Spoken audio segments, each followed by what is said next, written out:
سکوت ڈھاکہ کیوں ہوا؟ اس وقت بھی مینڈیٹ کا، عوامی مینڈیٹ کا احترام نہیں کیا گیا تھا. اس وقت بھی اقلیت کو اکثریت میں بدلنے کی کوشش کی گئی تھی. اس وقت بھی 80 سیٹوں والے کو وہ اس ملک کا وزیر اعظم بنانا چاہتے تھے اور 160 سیٹوں والے کو وہاں پہ اس کو اقتدار نہیں دینا چاہتے تھے. اس وقت بھی آج جیسے عمران خان جیل میں ہے اس کو بھی اٹھا کر پنجاب کی جیلوں میں بند کر دیا گیا تھا.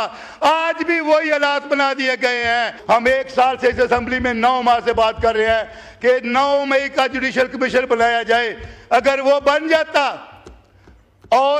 بن جاتا تو ثانیہ 26 نومبر نہ ہوتا.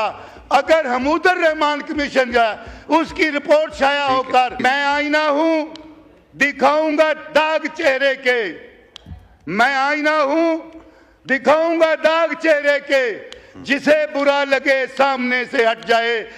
اے پی ایس کا ذکر کروں، سکوت ڈھاکہ کا ذکر کروں، یا پھر ثانیہ 26 نومبر کو ڈی چوک میں جو کچھ ہوا اس کا ذکر کروں، تو ان تینوں چیزوں میں، ان تینوں ثانیات میں ایک قدر مشترک ہے کہ اس کے ہر وکٹم نے پوچھا گولی کیوں چلائی.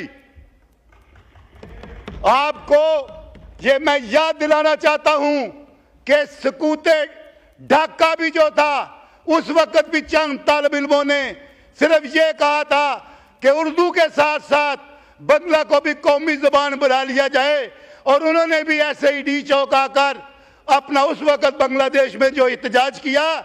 تو اس وقت بھی ان لوگوں نے جنہوں نے ڈی چوک میں گولی چلائی ان پر گولی چلائی.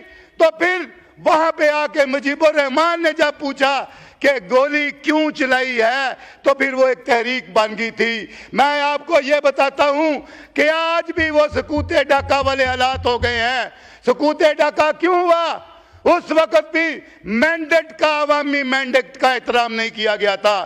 اس وقت بھی اقلیت کو اکثریت میں بدلنے کی کوشش کی گئی تھی. اس وقت بھی 80 سیٹوں والے کو وہ اس ملک کا وزیر اعظم بنانا چاہتے تھے اور 160 سیٹوں والے کو وہاں پہ اس کو اقتدار نہیں دینا چاہتے تھے. اس وقت بھی آج جیسے عمران خان جیل میں ہے اس کو بھی اٹھا کر پنجاب کی جیلوں میں بند کر دیا گیا تھا. آج بھی وہی حالات بنا دیے گئے ہیں.